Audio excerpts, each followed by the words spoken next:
1959 సంవత్సరంలోనే నటుడిగా చిత్ర పరిశ్రమలోకి ప్రవేశించిన శోభన్ బాబు గారు చిన్న చిన్న పాత్ర చేస్తూ కొన్ని సంవత్సరాల పాటు తన కెరీర్ ని కొనసాగించారు. హీరోగా మారిన తర్వాత ఎన్నో విజయవంతమైన సినిమాలను నటించారు. 1970వ దశకం వచ్చేసరికి రంగుల సినిమాలకి ప్రాధాన్యం పెరిగింది. ఆ దశలో తాను కలర్ సినిమాలు మాత్రమే నటిస్తానని నిర్మాతలకు చెప్పేవారు శోభన్ బాబు గారు. తనతో సినిమా చేయాలని వచ్చే నిర్మాతల్ని ముందుగా కథ గురించి, దర్శకుడు గురించి అడగకుండా కలర్ లో తీస్తారా, బ్లాక్ అండ్ వైట్ లో తీస్తారా అని అడిగేవారు. బ్లాక్ అండ్ వైట్ అని చెప్తే నిర్మోహమాటంగా చేయను అని చెప్పేవారు శోభన్ బాబు గారు. ఆ నిర్ణయం వల్ల ఎన్నో సినిమాలు శోభన్ బాబు గారు వదులుకున్నారు. అలా తర్వాత కాలంలో శోభన్ బాబు గారు చేసిన సినిమాలన్నీ కలర్ లోనే రూపొందాయి. ముఖ్యంగా 1975 సంవత్సరం శోభన్ బాబు కెరీర్ లో ఒక ప్రాధాన్యతను సంతరించుకుంది. ఆ సంవత్సరం ఆయన నటించిన 8 సినిమాలు విడుదలయ్యాయి.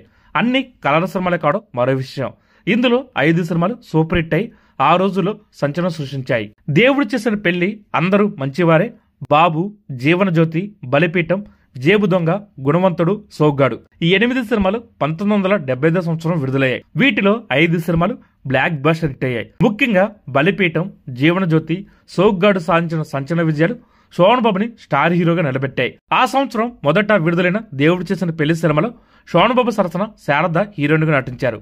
ఈ సినిమాలో శారద డబుల్ రోల్ చేయడం మరో విషయం. చక్కని సెంటిమెంట్ తో ఈ సినిమా రూపొందడంతో మహిళా ప్రేక్షకులను విశేషంగా ఆకట్టుకుంది. తెలుగు సినిమా చరిత్రలోనే తొలిసారి ఈ సినిమా ప్రదర్శిస్తున్న థియేటర్లో ఒకరోజు ఉదయం ఆటని పూర్తిగా మహిళలకు కేటాయించారు. సంక్రాంతి కానుకగా విడుదలైన ఈ సినిమా పెద్ద హీరోల సినిమాలకు మంచి పోటీనిచ్చి ఘన విజయం సాధించింది. 17 కేంద్రాల్లో 50 రోజులు, 3 కేంద్రాల్లో 100 రోజులు ఆడింది ఈ సినిమా. అలాగే శోభన్ బాబు, మంజుల జంటగా నటించిన సూపర్ హిట్ సినిమా మంచి మనసు సినిమా తర్వాత మరోసారి ఇద్దరు కలిసి నటించిన సినిమా అందరూ మంచివారే. అయితే ఈ సినిమా ఆశించిన విజయాన్ని అందుకోలేదు. ఆ తర్వాత శోభన్ బాబు, వాణిశ్రీ జంటగా నటించిన బాబు సినిమా విడుదలైంది. కె రాఘవేంద్రరావు తొలిసారి దర్శకత్వం వహించిన ఈ సినిమాకి ఆయన తండ్రి కెఎస్ ప్రకాష్ రావు కథను అందించారు. ఈ సినిమా మొదటి వారం 16 లక్షల రూపాయలు కలెక్ట్ చేసినప్పటికీ 2 నెలల తర్వాత ఇదే జంటతో కె విశ్వనాథ్ రూపొందించిన జీవన జ్యోతి సినిమా విడుదల కావడంతో బాబు సినిమా కలెక్షన్ బాగా తగ్గిపోయాయి. దీంతో ఆశించిన విజయం లభించలేదు. జీవన జ్యోతి సినిమా సంచలన విజయం సాధించడమే కాకుండా శోభన్ బాబుకి ఉత్తమ నటుడిగా నంది అవార్డు కూడా తెచ్చిపెట్టింది. శోభన్ బాబు ఉత్తమ నటుడిగా అవార్డు అందుకున్న ప్రతి సినిమాకి కె విశ్వనాథ్ గారు దర్శకుడు కావడం మరో విశేషంగా చెప్పుకోవాలి. అదే సంవత్సరం దాస నారాయణరావు గారి దర్శకత్వంలో శోభన్ బాబు, శారదా జంటగా నటించిన బలిపీఠం సినిమా ఘన విజయం సాధించింది.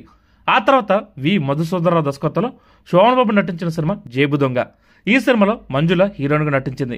అప్పటి వరకు క్లాస్ హీరోగా పేరు తెచ్చుకున్న శోభన్ బాబు దొంగ అనే పేరుతో ఉన్న సినిమాలో నటించడం అందరినీ ఆశ్చర్యపరిచింది. డెఫినెట్ గా ఈ సినిమా ఫ్లాప్ అవుతుందని అందరూ అనుకున్నారు. కానీ ఈ సినిమా సూపర్ డూపర్ హిట్ అయింది. 7 కేంద్రాలు 100 రోజులు, 30 కేంద్రాలు 50 రోజులు ఈ సినిమాను ప్రదర్శించారు. ఈ సినిమా విడుదలైన 3 నెలలకు శోభన్ బాబు, మంజుల జంటగా ఆదుర్తి సుబ్బారావు దర్శకత్వంలో గుణవంతుడు సినిమా రిలీజ్ అయింది. అయితే ఈ సినిమా విజయం సాధించలేదు. ఆదుర్తి సుబ్బారావు గారు దర్శకత్వం వహించిన చివరి సినిమా ఇది. ఈ సినిమా తర్వాత కె బాపయ్య దర్శకత్వంలో డి రామానాయుడు నిర్మించిన సోగ్గాడు సినిమా విడుదలైంది.